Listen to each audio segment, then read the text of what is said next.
Okay, this is video 6 for the PFT unit, which is unit 6. I think I got the error message solved, so we'll see if it comes up again. All right, we're going to look at some flow rate studies. FEV1% is going to be one of the important key indicators when we're trying to decipher between obstructive and restrictive disease. And FEV1% is the percent of your vital capacity that's expired in the first second. So it's forced expiratory volume in 1 second. And that is given to us as a percentage. And I did want to just make note that FEV1% and FEV1 are two different things.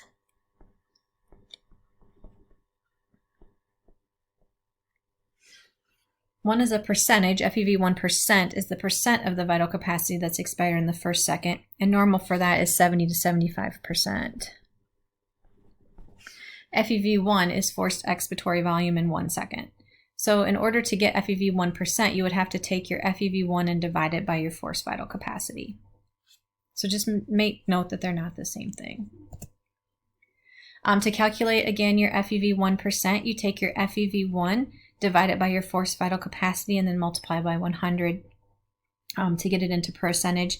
Normally you don't have to do this because it is normally done on a PFT for you.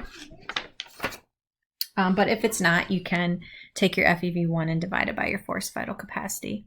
And an FEV1% is normally 70 to 75% of your forced vital capacity, which means somebody should be able to exhale 70 to 75% of their total forced vital capacity in the first second.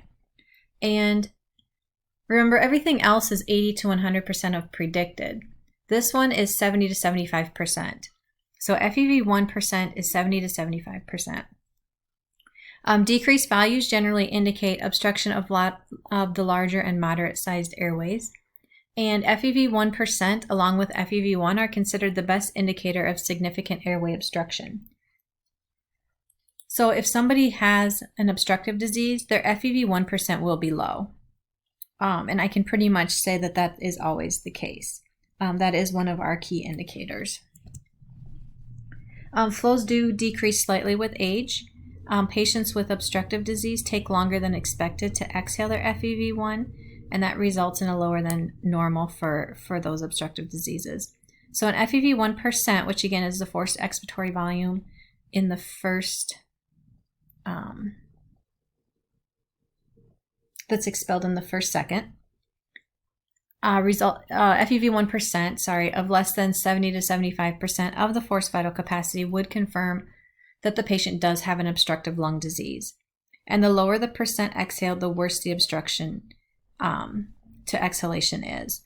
So it's a key indicator in determining between obstructive and restrictive disease is our FEV1%.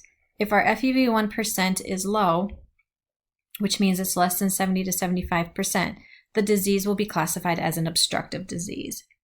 If that is normal, then we need to look at some other values, but if that one is decreased, then we would have an obstructive disease.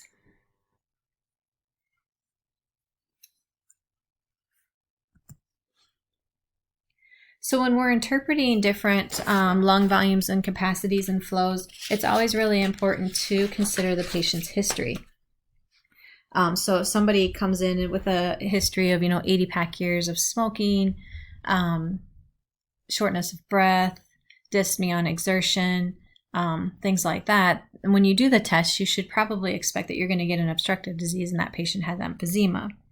If it's something like a thoracic deformity, such as kyphoscoliosis, kyphosis, obesity, things like that, then you're probably going to expect the patient to have some restrictive components. But we always want to consider the patient's history. You also have to look at patient cooperation and use your common sense. If you're doing a pre and a post bronchodilator study and their post bronchodilator studies are worse than their pre bronchodilator studies, then they probably aren't putting in the effort that needs to be done on the PFT. So you have to have patient cooperation, and they also have to be able to do 3 tests for accuracy. So sometimes these PFTs can take a long time because you do have to allow the patient to rest in between doing these tests, because they will need a minute to catch their breath and stabilize. Predicted values are based on normal predicted values manipulated by the patient's age, sex, and height are the main ones. And then a lot of times we'll put weight in there as well. General rule for PFTs is 80 to 100% of predicted is considered normal. 60 to 80% of predicted is considered a mild disease. 40 to 60% of predicted is a moderate disease. And less than 40% of predicted is severe. The only exception is our FEV1%, which again is our forced expiratory volume in the first second of the forced vital capacity, and that is FEV1%. So that normal is 70 to 75%. It doesn't look like I fixed my air. So we are going to stop there anyways for the PFT lessons and see if they can get this fixed. Again, I would highly encourage you to watch the Zoom recordings that I have out there, or try to make those Zoom classroom times. They're during our normal class time. So Mondays from 9:30 till about 11:30, and Wednesdays we typically go from about 12:30 to 2:30. So if you can make those Zoom sessions, that would be great.